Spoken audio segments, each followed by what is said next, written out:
तो ये एक ऑटोसोमल रिसेसिव डिसऑर्डर है जो हम लोगों में पाया जाता है। और इसमें क्या होता है कि जो हमारा हीमोग्लोबिन मॉलिक्यूल है वो अफेक्ट हो जाता है, जिसकी वजह से ब्लड में हीमोग्लोबिन की कमी आती है और person gets affected by the anaemia.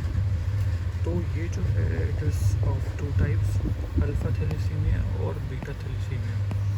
ठीक है, अल्फ़ा थैलेसीमिया एक्चुअली इससे पहले क्या देखते हैं कि हीमोग्लोबिन कैसा होता है। तो हीमोग्लोबिन का जो स्ट्रक्चर है हीमोग्लोबिन, तो haemoglobin consist of 4 polypeptide chains. ठीक है, इसमें 2 अल्फ़ा होती है और 2 बीटा होती है, 2 बीटा चेन और 2 alpha chain.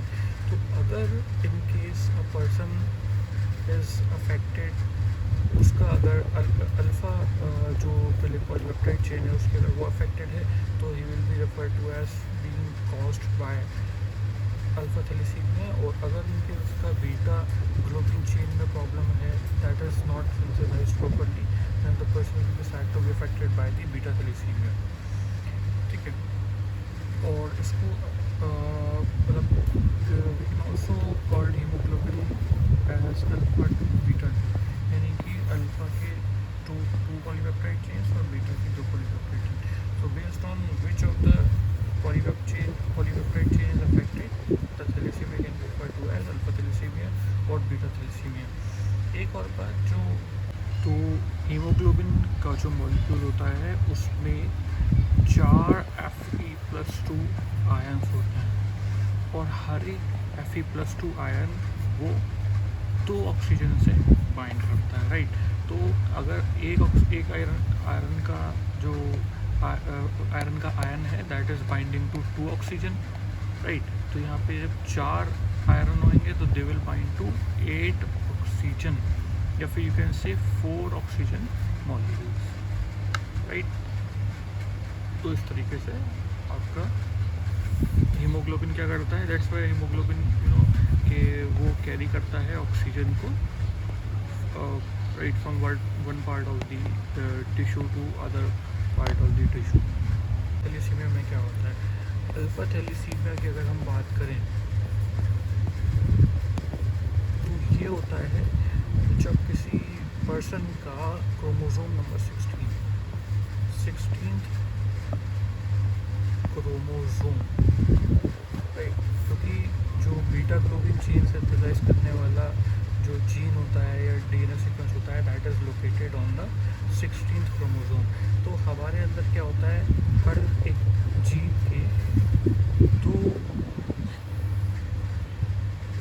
these are located on 2 homologous chromosome। तो 16 क्रोमोसोम क्या होगा, उसका एक पेयर होगा, एक ये होगा एक ये होगा। लेट्स से कि ये हमारे पास फादर से है, ये हमारे पास मदर से है, राइट।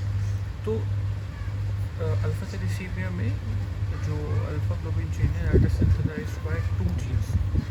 ठीक है, मान लेते हैं ये एक जीन है, ये फादर का क्रोमोसोम, जो फादर से हमको ऑब्टेन हुआ क्रोमोसोम वो है, और उसका होमोलोगस क्रोमोसोम ये है। तो इसको बोलते हैं HPA1, राइट। ये दोनों HPA1 इनकी पोजीशन या तो इनकी लोकस, और ये कहलाएगा HPA2, राइट। तो यानी कि 16 क्रोमोसोम पे अल्फा थैलेसीमिया का अल्फा ग्लोबिन चेन का जो डीएनए सीक्वेंस है that is found on this location and this location. तो अगर इन केस किसी पर्सन में ये जीन अफेक्टेड है, उसमें सिंगल जीन अफेक्टेड हो सकता है या दोनों जीन अफेक्ट हो सकते हैं HPA1 के, राइट। और HPA2 का एक अफेक्टेड हो सकता है या दोनों अफेक्ट हो सकते हैं। तो बेस्ड ऑन दिस कि उस पर कितने जीन अफेक्टेड हैं, या तो चारों अफेक्टेड हैं या फिर सिर्फ एक अफेक्टेड है, फिर या 2 अफेक्टेड है या फिर ये दोनों ही अफेक्टेड है। तो based on how many of the 4 genes are affected, on that basis alpha thalassemia की जो डिग्री है वो डिसाइड होती है, यानी कि कितना उसको मेजर थैलेसीमिया रहेगा, राइट। और बीटा थैलेसीमिया में क्या होता है, अगर हम बीटा थैलेसीमिया को देखें, बीटा थैलेसीमिया, तो this is controlled by a single is present on the 11th chromosome, right? तो बीटा ग्लोबिन चेन का जो जीन है that is located on the 11th chromosome. Let's say हमारा 11th क्रोमोसोम हमारा एक पेयर होगा, right? क्योंकि हमारे अंदर 46 क्रोमोसोम होते हैं, 23 पेयर, और हर एक क्रोमोसोम दूसरे क्रोमोसोम का, लाइक क्रोमोसोम 11, क्रोमोसोम 12, हर कोई पेयर में होता है. तो ये जो होता है बीटा थैलेसीमिया, इसका जीन सिंगल होता है, that will be called HBP. ठीक है, तो मान लेते हैं इसकी लोकेशन ये है और होमोलोगस लोकेशन ये है. तो हो सकता है कि सिर्फ एक इफेक्ट हो सकता है दोनों इफेक्ट हो, राइट? तो based on this beta thalassemia you can have, based on what degree of your genes are affected, the severity of the beta thalassemia happens. ठीक है, जिस वजह से क्या होगा, आपके अंदर अनीमिया हो जाएगा, यानी कि ब्लड में हीमोग्लोबिन की कमी हो जाएगी. और ये एक ऑटोसोमल रिसेसिव डिसऑर्डर है जो हमारे अंदर होता है. अच्छा, अब ये होता कब है, जब क्या होगा, दोनों पेरेंट्स, मान लीजिए एक पेरेंट ये है एक पेरेंट ये है, और दोनों ही मान लीजिए अफेक्टेड हैं. लेट्स से मैं कह रहा हूँ ये भी इनके अंदर एक क्रोमोसोम है दैट इज ये फादर से है, और ये लेट्स से मदर का. तो अगर ये लेट्स से ये